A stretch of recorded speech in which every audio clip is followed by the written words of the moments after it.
Здравствуйте, дорогие друзья! На прошлой неделе ведущие российские СМИ процитировали материал, опубликованный 13 июля на сайте Лента.ру под заголовком «Эксперты спрогнозировали новую Госдуму из 3 партий», опирающиеся на результаты исследования, в котором приняли участие 60 политологов. Цитата. «По мнению экспертов, стопроцентную гарантию на прохождение в Думу имеют «Единая Россия», ЛДПР и КПРФ». Оценивая старт предвыборной кампании, политологи отметили, что единороссы получили сильное преимущество за счет праймерис. Более половины, 55% опрошенных аналитиков, заявили, что места в Нижней палате парламента получит также «Справедливая Россия».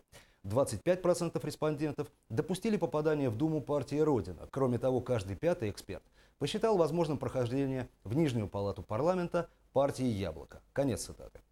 Свой комментарий по поводу совокупного экспертного мнения арене событий дал генеральный директор Центра политической информации Алексей Мухин по скайпу из Москвы. Это действительно интересное распространенное мнение, которое многие сейчас, особенно в протестном секторе политического поля, интерпретируют как отсутствие конкуренции. Но я напомню, что участвует в избирательной кампании порядка 20 партийных проектов.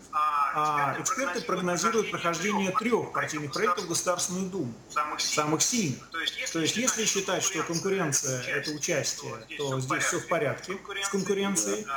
И в результате по такому естественному политическому отбору в Думу попадет какое-то количество партий. Вообще экспертам свойственно ошибаться. Я не знаю, я думаю, что на самом деле в Думу, скорее всего, пройдет 4, а то и 5 партий. К записи нашей беседы с Алексеем Алексеевичем я буду возвращаться в течение сегодняшнего выпуска. Итак, меньше 2 месяцев остается до 18 сентября, даты, на которую назначены выборы в Государственную Думу Российской Федерации. Что мы, избиратели, знаем о том, как идет кампания на сегодняшний день, 21 июля? Первое. 23 июля в 24 часа истекает срок для предоставления в Центр избирком Республики Саха-Якутия документов кандидатами, выдвинутыми политическими партиями по мажоритарным избирательным округам. На сегодняшний день 7 партий делегировали своих представителей-одномандатников баллотироваться в депутаты парламента.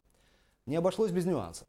Согласно постановлению Центральной избирательной комиссии Российской Федерации, учитывая решение Федерального политического комитета политической партии «Гражданская платформа» об отзыве кандидатов в депутаты Государственной Думы, выдвинутых по одномандатным избирательным округам, в том числе Березкина Эрнста Борисовича, Республика Саха-Якутия, Якутский одномандатный избирательный округ номер 24, ЦИК России заверил список кандидатов в депутаты Госдумы, выдвинутых партия «Гражданская платформа» по одномандатным избирательным округам.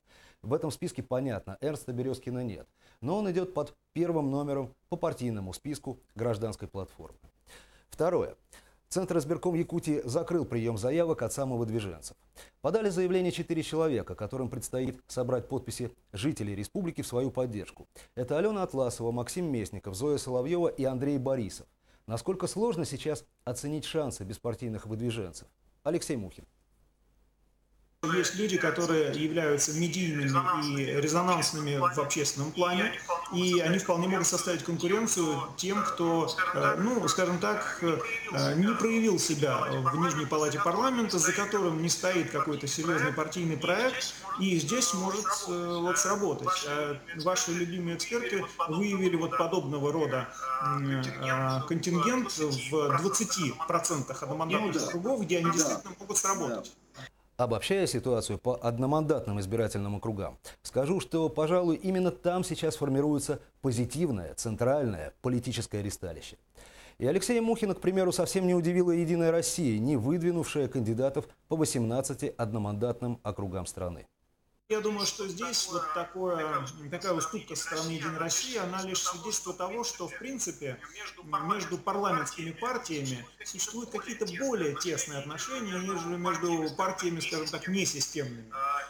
И это, конечно, является очень серьезным поводом, чтобы в несистемной части партийного поля говорили о неком сговоре и так далее. На самом деле, может быть, это просто парламентский этикет таким образом соблюден?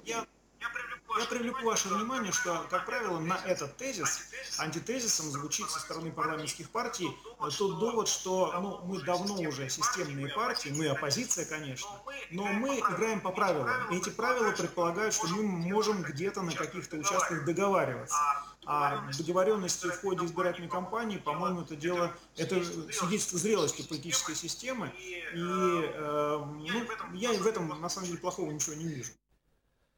Теперь о выборе кандидатов в депутаты по партийным спискам. На сегодняшний день Центр избирком Российской Федерации заверил списочные составы 18 партий, между которыми избиратели республики смогут сделать свой выбор 18 сентября. 4 из них – основные игроки. 19 июля в Якутске состоялась отчетно-выборная конференция регионального отделения партии «Справедливая Россия». Учитывая тот опыт, который я уже имею на сегодняшний день, и работы в промышленности, и работы в органах государственной власти, в том числе и небольшой опыт в Государственной Думе, говорит о том, что интересы якутян, интересы той территории, от которой идут по спискам партии «Справедливая Россия», я смогу представлять эффективно. У писателя Виктора Пелевина была такая фраза: «Человеку не нужно 3 сосен, чтобы заблудиться. Ему достаточно 2 существительных». И вот вопрос. Может ли быть эффективным человек, который с трудом подбирает слова про, цитата, «интересы якутян»? Конец цитаты. Ваша цитата. «Справедливая Россия сейчас имитирует действия Единой России». Насколько зеркало кривое? Зеркало всегда кривое. Даже хорошо отполированное зеркало вам любой специалист, даже любая женщина вам скажет, что он показывает не совсем то, что мы ощущаем, либо хотим видеть. Поэтому имитация со стороны «Справедливой России» некоторых действий Единой России, она была, с одной стороны, смешна, но с другой стороны, она показывала, что «Справедливая Россия» отчаянно хочет встроиться в систему и стать вторым участником тандема для Единой России. Что касается претензий «Справедливой России» на 2-е место по итогам предстоящих выборов, то все это, конечно, из области фантазии. Это цитата из выступления зампреда ЦК КПРФ Дмитрия Новикова. В ходе разворачивающейся избирательной кампании уже проявились так называемые спойлеры. Это партии или кандидаты, которые призваны отобрать голоса у более сильного кандидата со схожей фамилией, названием или программой. Насколько КПРФ сейчас может пострадать от партий спойлеров, которых в прежние времена у коммунистов было предостаточно? А я на самом деле здесь оптимист. КПРФ подготовили очень неплохую избирательную кампанию, и партии-спойлеры раньше действительно работали против них и отбирали у них голоса. Сейчас же партии-спойлеры, может быть, они просто себя еще не проявили, но они ведут довольно пассивную работу с избирателями. И избиратель, кстати, в России стал более искушен. И он понимает отличие коммунистов России, скажем так, от КПРФ. И я думаю, что на этих выборах-то как раз партии-спойлеры именно для коммунистов не сработают. Коммунисты, скорее всего, очень неплохо. А партия-спойлер, на самом деле, будет, и она существует, вполне, кстати, вероятно, что она невольная партия-спойлер. Для Яблока. Партия роста. Это партия роста. Где в списках громадное количество либералов, на которых ориентируется как раз контингент, который голосует за Яблоко. И здесь Борис Титов оказал очень плохую услугу Григорию Явлинскому, сосредоточив у себя в списке этих людей. Большой плюс для Либерально-демократической партии России ее харизматичный лидер. А какая ситуация, которая могла бы сложиться к выборам, усилила бы позиции ЛДПР? На самом деле, если вокруг России будут ходить грозовые тучи, я имею в виду, что внешний политический вектор, на нем будет такое серьезное напряжение, ЛДПР может сработать, потому что внешнеполитическая тематика, благодаря выступлениям Владимира Жириновского, это их тема.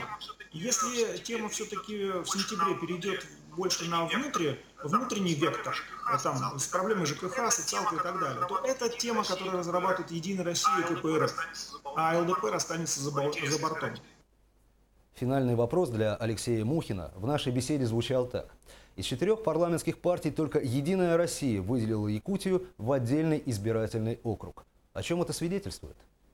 Это свидетельствует о том, что этот регион действительно находится в призме пристального внимания правящей партии. И вообще внимание к отдельным регионам в Единой России, оно очевидно. На этих выборах это такой тренд, пожалуй. И работа с региональным избирателем для «Единой России» представляется сейчас крайне важной.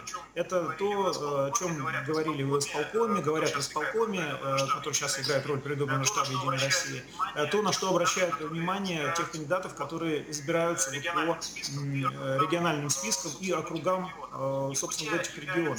Якутия является одним из очень важных системообразующих, я бы даже сказал, регионов, и в будущей Государственной Думе, вот региональной работе депутатов «Единой России», насколько я знаю, планируется уделять очень много внимания. Сегодняшний выпуск «Арены событий» мне помог провести генеральный директор Центра политической информации Алексей Мухин, с которым мы договорились отныне встречаться почаще. На этом все.